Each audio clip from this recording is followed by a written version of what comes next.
Hey everyone, what is going on? Welcome back to another episode. Today I wanted to talk about how to become a free to play whale.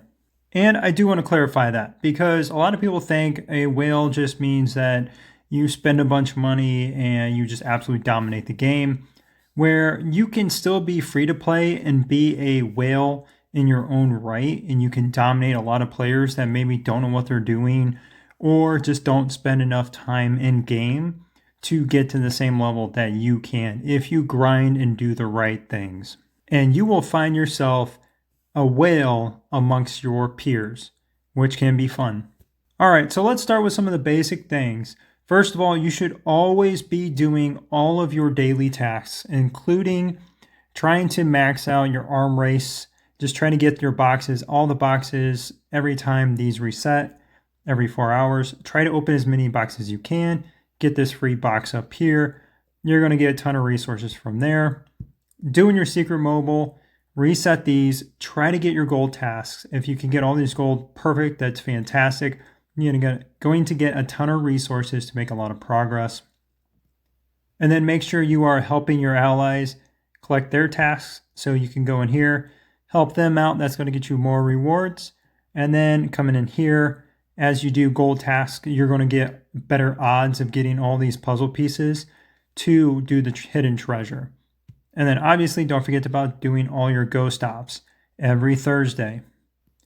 If you forget about doing this, you are missing out on not only a lot of resources, speed ups, and things like that, but you're going to miss out on skill chip chests. You can get legendary skill chip chests. You can get tons of hero weapon shards. And that's all stuff that's really hard to come by when you are free to play.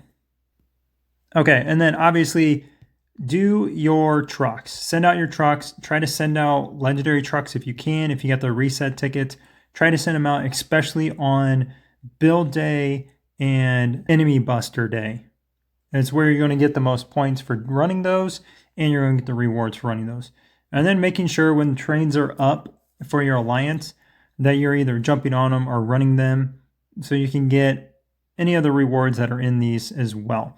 And if your alliance leader is okay with it, ask them if you can run the train. I know there's going to be some changes coming out to where you can have a protector on there maybe so that they can defend for you. So even if you're not strong, I think they'll be able to defend for you. But if they allow you to run this and this goes through, your chances of getting all these rewards are pretty high.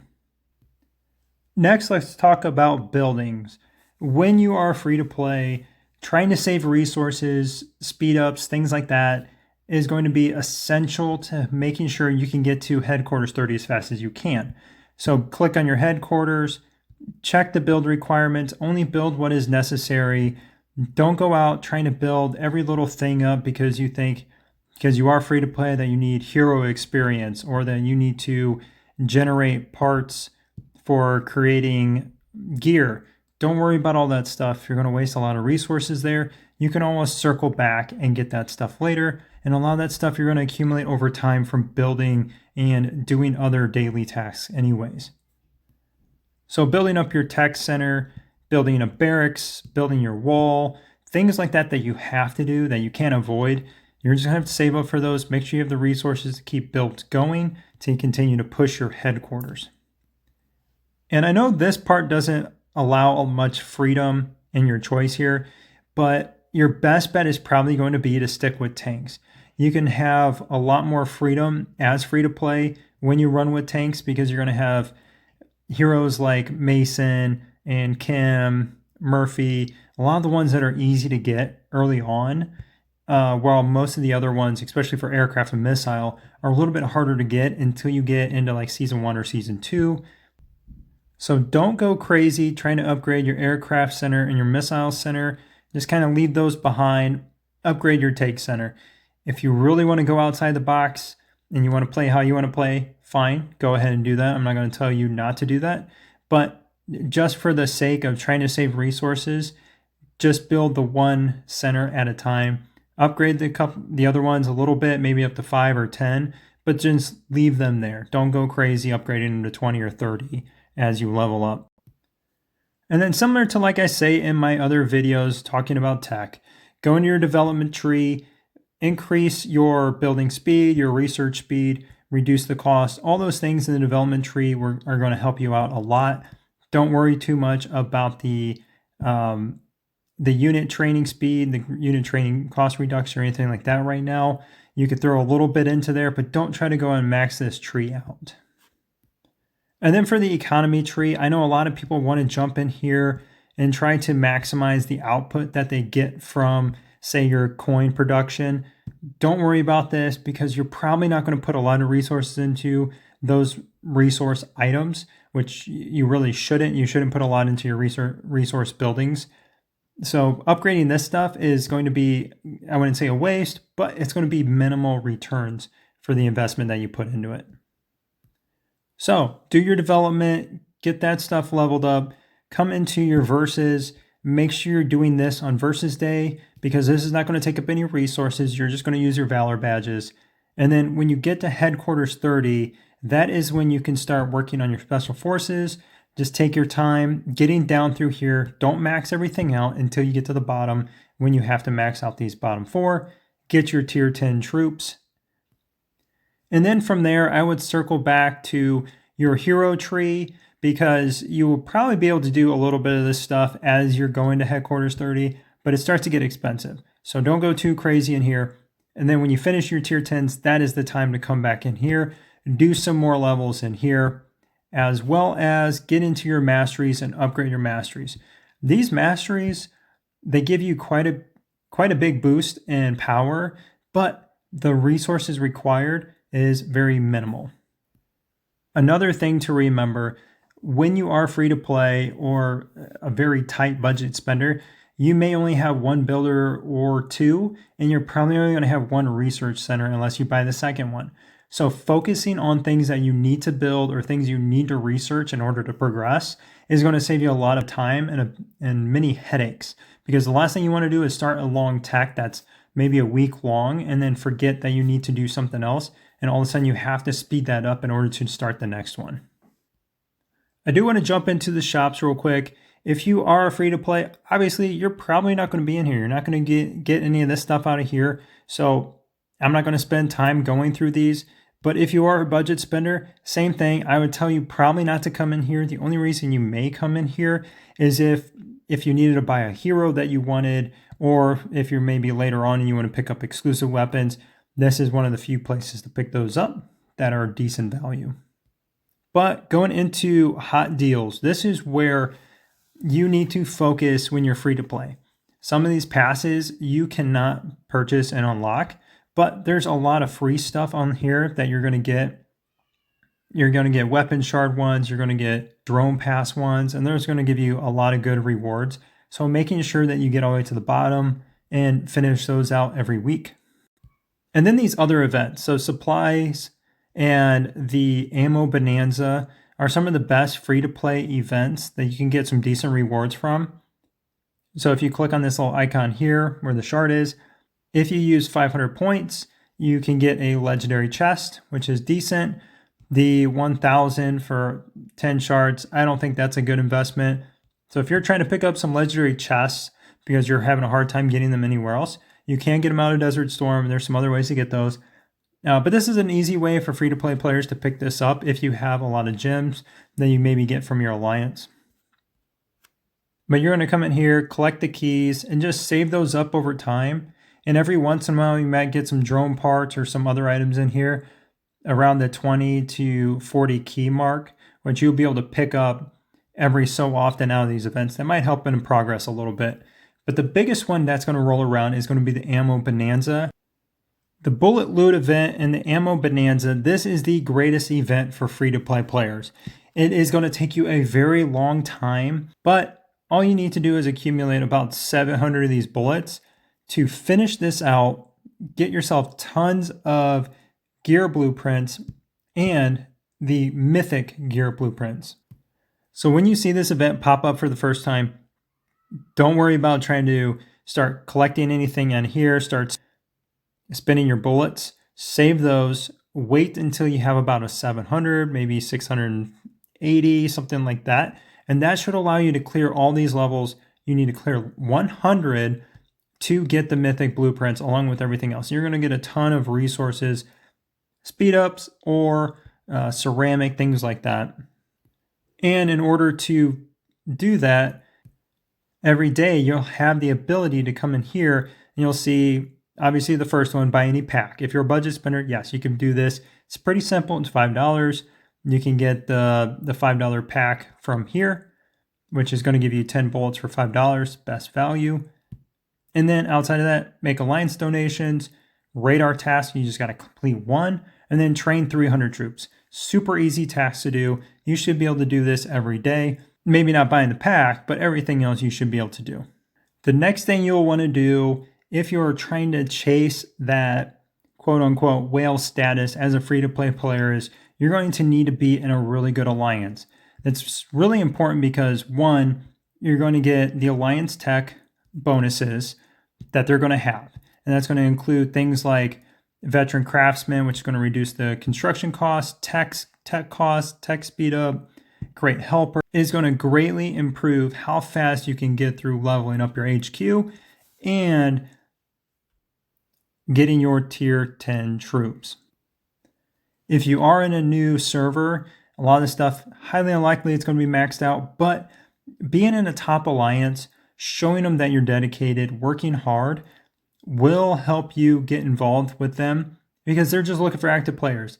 It doesn't matter what server you're in. It is hard to fill 100 seats in an alliance with people that actually know what they're doing and that want to compete. So if you show you're willing and able, they will take you, and you're going to benefit from all of their benefits from the alliance tech. Then on top of that, the alliance gifts. This is probably one of the best parts. Coming in here, collecting the alliance gifts, resources, speed ups, recruitment tickets, just everything you really want to get. The more active your alliance is, the bigger the alliance is, the better the gifts are going to be, the easier it is going to be to max out, say, the alliance exercise and things like that. And if you go to the alliance exercise page, you'll see the alliance rewards and individual rewards. These differ across the different stages. If you're on a new server, you're probably going to start really low and it's going to take you a while to level these up. And I do have a video if you're wondering the best way to maximize your rewards out of these events. If you're not super strong, go ahead and check that video out. That'll walk you through how to do it. And then hitting the world boss. Make sure you're hitting the world boss every day. Switch up teams. Try to maximize how much damage you can do to get through these levels.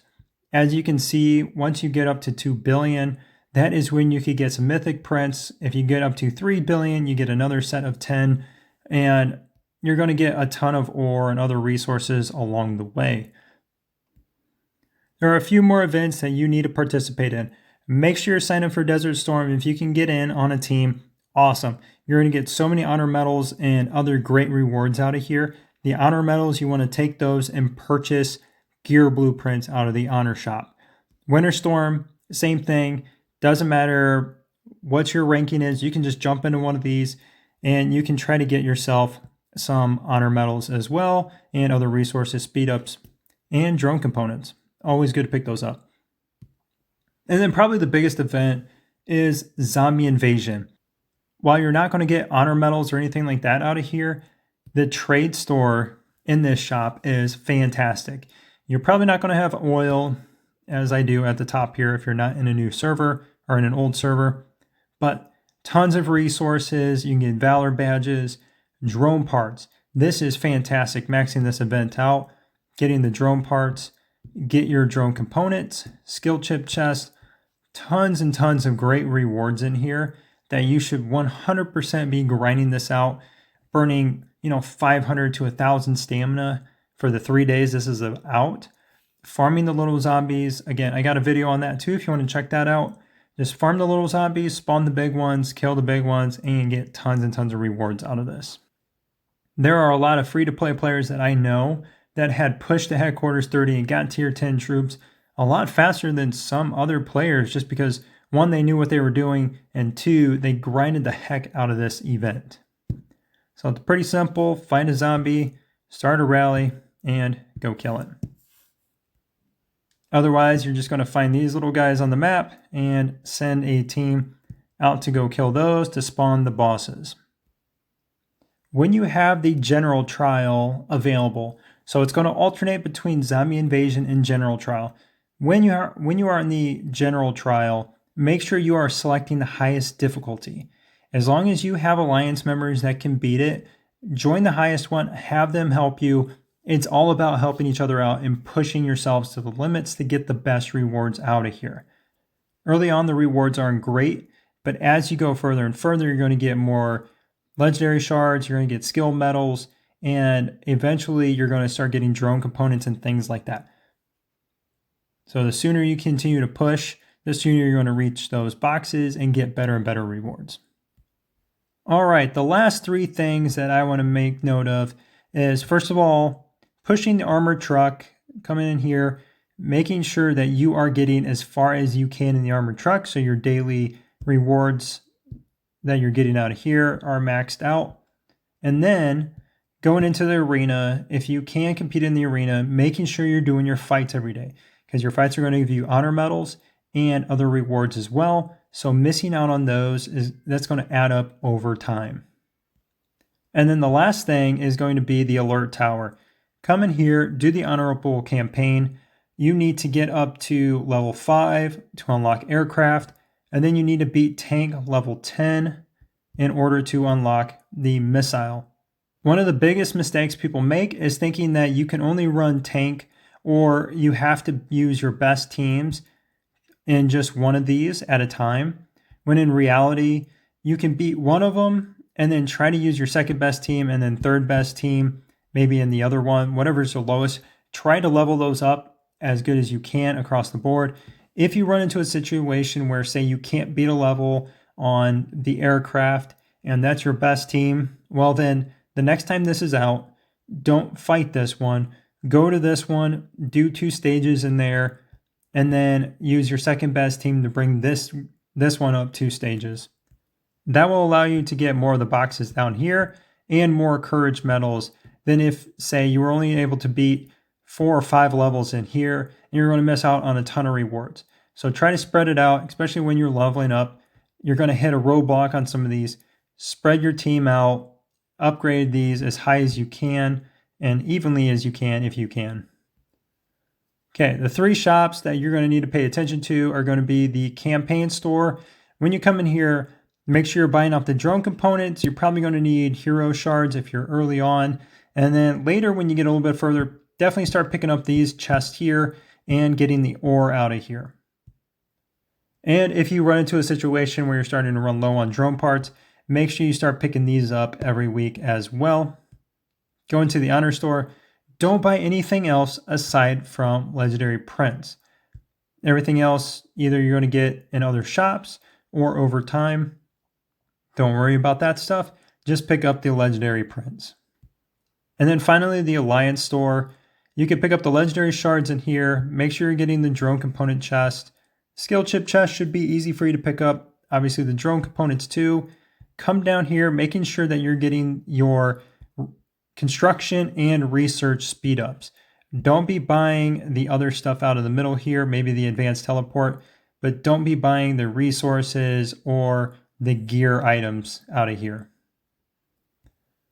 Well, that is pretty much it. I hope that helps. If you have any questions about teams, I do have a couple different videos about making teams, gear, and things like that. Go check those out if you want a detailed breakdown on how to set up teams and how to gear your teams effectively so that you can be the best for the class that you are in. All right, everyone. Thanks again for watching, and I hope you have a great day.